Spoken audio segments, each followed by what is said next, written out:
ओम शांति।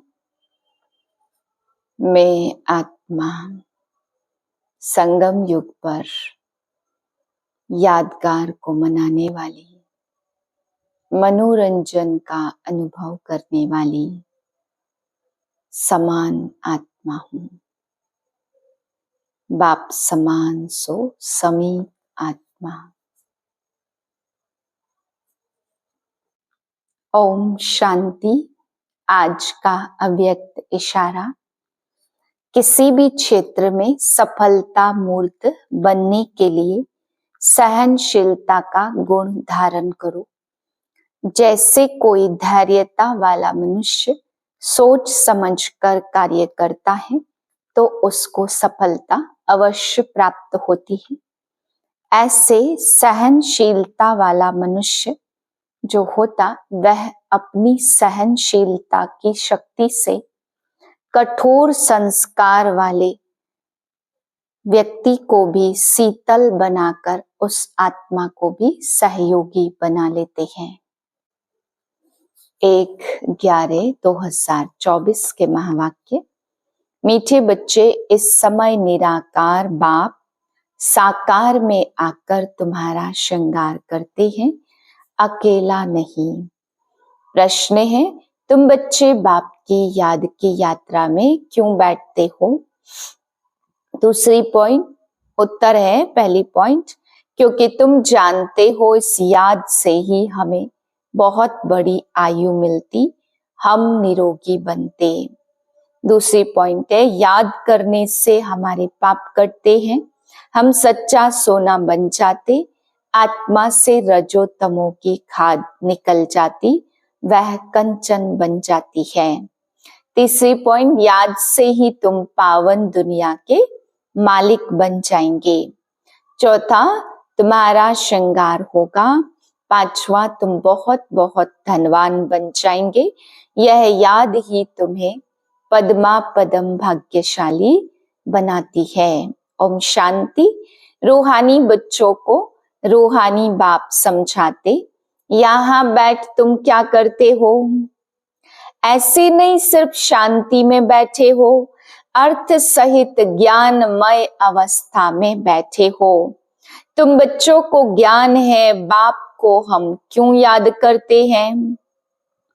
बाप हमको बहुत बड़ी आयु देते, बाप को याद करने से हमारे पाप कट जाएंगे, हम सच्चा सोना सतो प्रधान बन जाएंगे। तुम्हारा कितना श्रृंगार होता, तुम्हारी आयु बड़ी हो जाएगी, आत्मा कंचन हो जाएगी। अब आत्मा में खाद पड़ी हुई है, याद की यात्रा से वह खाद जो रजो तमो की है वह सब निकल आएगी। इतना तुमको फायदा होता, फिर आयु बड़ी हो जाएगी और तुम स्वर्ग के निवासी बन जाएंगे और बहुत धनवान बनेंगे। तुम पद्मा पदम भाग्यशाली बन जाएंगे। इसलिए बाप कहते, मन मना भाव निराकार को याद करो। कोई देहधारी के लिए नहीं कहते, बाप को तो शरीर है नहीं, तुम्हारी आत्मा भी निराकार थी, फिर पुनर्जन्म में आते आते पारस बुद्धि से पत्थर बुद्धि बन गई है, अब फिर से कंचन बनना है। अभी तुम पवित्र बन रहे हो। पानी के स्नान तो जन्म जन्मांतर किए, समझा हम इससे पावन बनेंगे, परंतु पावन के बदले और ही पतित बन नुकसान में पड़े हैं, क्योंकि यह झूठी माया, झूठ बोलने के संस्कार हैं सबके। बाप कहते, मैं तुमको पावन बनाकर जाता हूँ, फिर तुमको पतित कौन बनाता? अभी तुम फील करते हो ना, कितना गंगा स्नान करते आए, परंतु पावन तो बने नहीं। पावन बनकर तो पावन दुनिया में जाना पड़े। शांति धाम और सुख धाम है पावन धाम। यह तो है ही रावण की दुनिया, इनको दुख धाम कहा जाता। यह तो सहज समझने की बात है, इसमें कोई भी मुश्किलात नहीं है, ना किसको सुनाने में मुश्किलात है। जब कोई मिले तो सिर्फ यह बोलो, अपने को आत्मा समझ, बेहद के बाप को याद करो। आत्माओं का बाप है परम पिता परमात्मा शिव। हर एक के शरीर का तो अलग अलग बाप होता है, आत्माओं का तो एक ही बाप है। कितना अच्छी रीति समझाते और हिंदी में समझाते हैं। हिंदी भाषा है मुख्य। तुम पद्मा पदम भाग्यशाली इन देवी देवताओं को कहेंगे ना। यह कितने भाग्यशाली हैं, यह किसको पता नहीं है। यह स्वर्ग के मालिक कैसे बने। अभी तुमको बाप सुना रहे हैं, इस सहज योग द्वारा इस पुरुषोत्तम संगम युग पर यह बनते हैं। अभी है पुरानी दुनिया और नई दुनिया का संगम। अभी तुम नई दुनिया के मालिक बन जाएंगे। अब बाप सिर्फ कहते 2 अक्षर याद करो। गीता में है मन मना भाव। अक्षर तो पढ़ते हैं परंतु बिल्कुल भी अर्थ नहीं समझते। बाप कहते मुझे याद करो क्योंकि मैं पतित पावन हूँ और कोई ऐसे कह न सके। बाप ही कहते मुझे याद करने से तुम पावन दुनिया में चले जाएंगे। पहले पहले तुम सतो प्रधान थे, फिर पुनर्जन्म लेते लेते तमो प्रधान बने हो। अब 84 जन्म बाद फिर तुम नई दुनिया में देवता बनते हो। रचयिता रचना को तुम जान गए हो तो अभी तुम आस्तिक बन गए हो। आगे जन्म जन्मांतर तुम नास्तिक थे। यह बात जो बाप सुनाते और कोई जानते ही नहीं। कहां भी जाओ कोई भी तुमको यह बातें नहीं सुनाएंगे। अभी दोनों ही बाप तुम्हारा श्रृंगार कर रहे हैं। पहले तो बाप अकेले था, बिगर शरीर था, ऊपर बैठ तुम्हारा श्रृंगार कर न सके। कहते हैं ना बत 12 है, 1 और 2 मिलकर 12 होते हैं। बाकी प्रेरणा व शक्ति आदि की कोई बात नहीं। बाप तुम्हारा श्रृंगार करते हैं, समझते हैं बाबा हमको सुख धाम में ले जाते। ड्रामा के प्लान अनुसार बाबा बंधायमान है, उनको ड्यूटी मिली हुई है। निराकार जब साकार का आधार लेते तब तुम्हारा श्रृंगार होता है। आत्मा और काया दोनों कंचन बनती है, फिर छीछी बनते हो। अभी तुम साक्षात्कार करते हो। इस पुरुषार्थ से हम ऐसा श्रृंगारा हुआ बनेंगे। यहाँ देखो छीछी बातें रावण राज्य में सीखते हैं। इन लक्ष्मी नारायण को देखो, ड्रेस आदि कितनी अच्छी है। बाप तुमको ऐसा नेचुरल ब्यूटीफुल बनाते। आजकल तो सच्चा जेवर कोई भी पहन नहीं सकता। कोई पहने तो उनको ही लूट जाए। वहां तो ऐसी कोई बात नहीं है। ऐसा बाप तुमको मिला, इन बिगर तो तुम बन न सको। बहुत कहते हम तो डायरेक्ट शिव बाबा से लेते हैं, परंतु वह देंगे ही कैसे। भल कोशिश करके देखो, डायरेक्ट मांगो, देखो मिलता है। ऐसे बहुत कहते हम तो शिव बाबा से वर्षा लेंगे, ब्रह्मा से तो पूछने की भी दरकार नहीं। ब्रह्मा से पूछने की क्या दरकार है, शिव बाबा प्रेरणा से कुछ दे देंगे। अच्छे अच्छे पुराने बच्चे, उनको भी माया ऐसे चक पहन लेती है, यानी काट लेती है। एक को मानते हैं, परंतु एक क्या करेगा?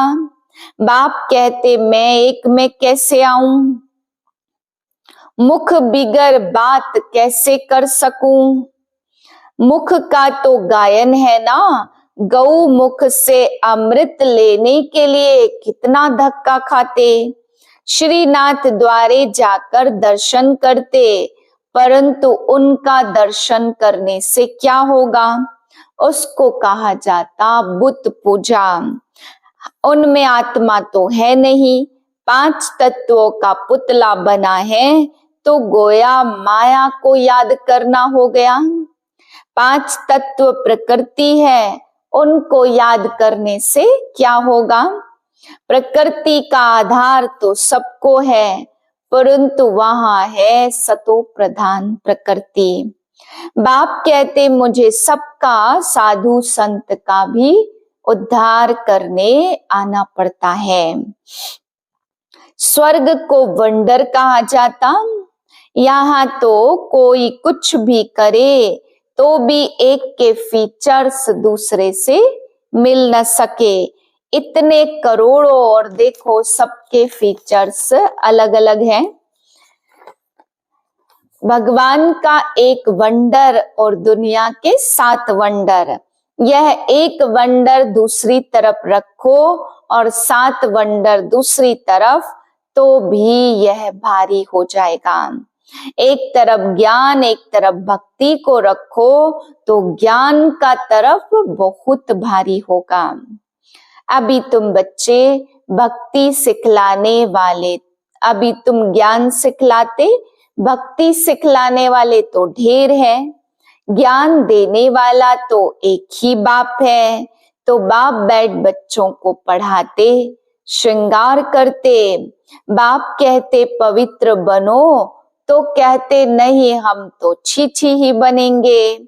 गरुड़ पुराण में भी विषय वैतरणी नदी दिखाते, बिच्छू टिंडन सर्प आदि सब एक दो को काटते रहते। बाप कहते तुम कितने निधन के बनते, तुम बच्चों को ही बाप समझाते। बाहर में कोई को ऐसा सीधा कहो तो बिगड़ जाए, बड़ा युक्ति से समझाना होता। कई बच्चों में तो बातचीत करने का भी अक्ल नहीं रहता। छोटे बच्चे एकदम इनोसेंट होते, इसलिए उनको महात्मा कहा जाता। वह है प्रवृत्ति मार्ग, वह कभी भ्रष्टाचार से पैदा नहीं होते, उनको कहते ही है श्रेष्ठाचारी। अभी तुम श्रेष्ठाचारी बन रहे हैं, बच्चे जानते हैं यहाँ बाप और दादा दोनों इकट्ठे हैं। यह जरूर श्रृंगार अच्छा ही करेंगे, सबकी दिल होगी ना जिन्होंने इन बच्चों को ऐसा श्रृंगार कराया, तो क्यों न हम उनके पास जाएं। इसलिए तुम यहाँ आते हो रिफ्रेश करने, दिल कशिश करती है बाप के पास आने की। जिनको पूरा निश्चय है वह तो कहेंगे चाहे मारो चाहे कुछ भी करो, हम कभी साथ नहीं छोड़ेंगे। कोई तो बिगर कारण भी साथ छोड़ देते, यह भी ड्रामा का खेल बना हुआ है। फारकती व डाइवोर्स दे देते हैं। बाप जानते हैं यह रावण वंश के हैं, कल्प कल्प ऐसा होता, कोई फिर वापिस आ जाते। बाबा समझाते हाथ छोड़ने से पद कम हो जाता, सम्मुख आते प्रतिज्ञा करते हम ऐसे बाप को कभी नहीं छोड़ेंगे। परंतु माया रावण कम नहीं है, झट अपनी तरफ खींच लेती है। फिर सम्मुख आते हैं तो उनको समझाया जाता, बाप लाठी थोड़े लगाएंगे, बाप तो फिर भी प्यार से ही समझाएंगे। तुमको माया ग्राह खा जाता, अच्छा हुआ जो बच कर आ गए। घायल होंगे तो पद कम हो जाएगा। जो सदैव एक रसी रहेंगे वह कभी हटेंगे नहीं, कभी हाथ नहीं छोड़ेंगे। यहाँ से बाप को छोड़ मरकर माया रावण के बनते तो उनको माया और जोर से ही खाएगी। बाप कहते तुमको कितना श्रृंगार करते हैं, समझाया जाता अच्छे होकर चलो, किसको दुख नहीं दो। ब्लड से भी लिख कर देते फिर वैसे के वैसे बन जाते। माया बड़ी जबरदस्त है, कान नाक से पकड़कर बहुत तड़पाती है। बाप तुमको ज्ञान का तीसरा नेत्र देते हैं तो क्रिमिनल दृष्टि कभी जानी नहीं चाहिए। विश्व का मालिक बनना तो कुछ मेहनत भी करनी पड़े ना। अब तुम्हारी आत्मा और शरीर दोनों तमो प्रधान है, खाद पड़ गई है। इस खाद को भस्म करने के लिए बाप कहते हैं मुझे याद करो। तुम बाप को याद नहीं कर सकते हो, लज्जा नहीं आती है? याद नहीं करेंगे तो माया के भूत तुमको हप कर लेंगे। तुम कितना छी बन गए हो। रावण राज्य में एक भी ऐसा नहीं जो विकार से पैदा ना हुआ हो। वहां इस विकार का नाम नहीं, रावण ही नहीं, रावण राज्य होता है द्वापर से। पावन बनाने वाला एक ही बाप है।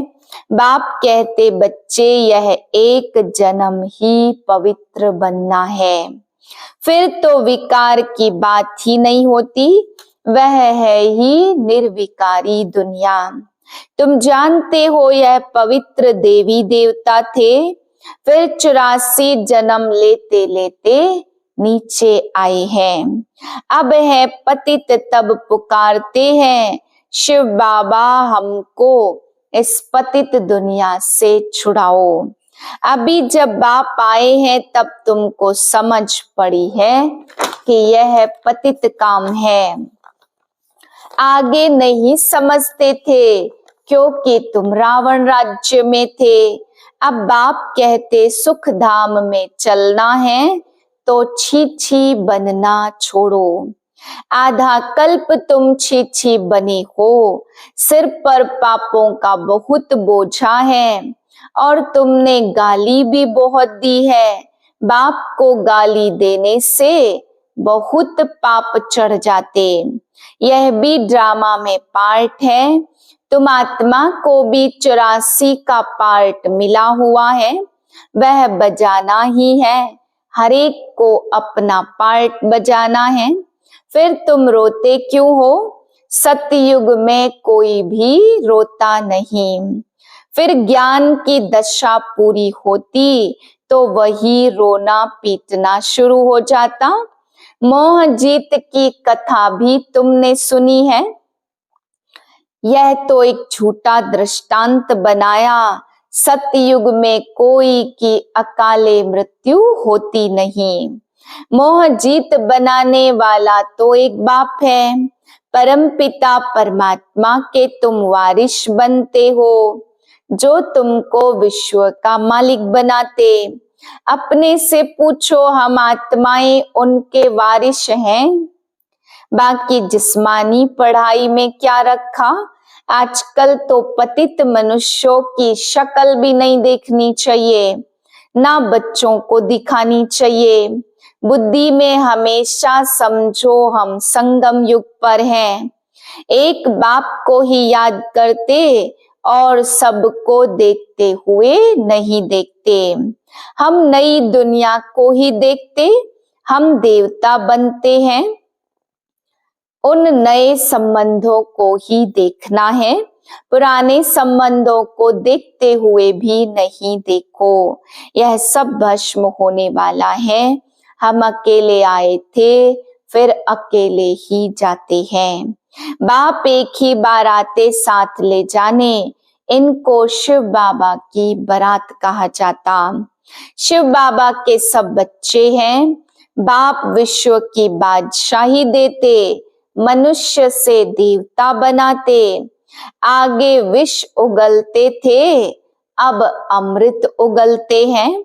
अच्छा मीठे मीठे सिक्के लदे बच्चों प्रति माता पिता बाप दादा का याद प्यार गुड मॉर्निंग।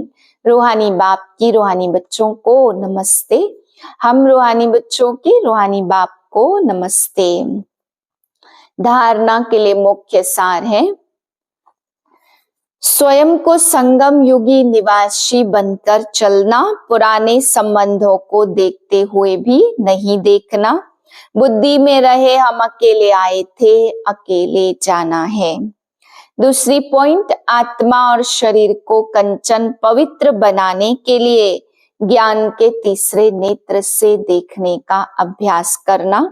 क्रिमिनल दृष्टि खत्म करनी है, ज्ञान और योग से अपना श्रृंगार करना है। वरदान है, मन मना भव को अलौकिक विधि से मनोरंजन बनाने वाले बाप समान भाव। संगम युग पर यादगार मनाना अर्थात बाप समान बनना, यह संगम युग के सुहेज हैं। खूब मनाओ, लेकिन बाप से मिलन मनाते हुए मनाओ। सिर्फ मनोरंजन के रूप में नहीं, लेकिन मन मना भाव हो, मनोरंजन मनाओ। अलौकिक विधि से अलौकिकता का मनोरंजन अविनाशी हो जाता। संगम युगी दीपमाला की विधि, पुराना खाता खत्म करना। हर संकल्प हर घड़ी नया अर्थात अलौकिक हो। पुराने संकल्प संस्कार स्वभाव चाल चलन यह रावण का कर्जा है, इसे एक दृढ़ संकल्प से समाप्त करो। स्लोगन है, बातों को देखने के बजाय स्वयं को और बाप को देखो। ओम शांति।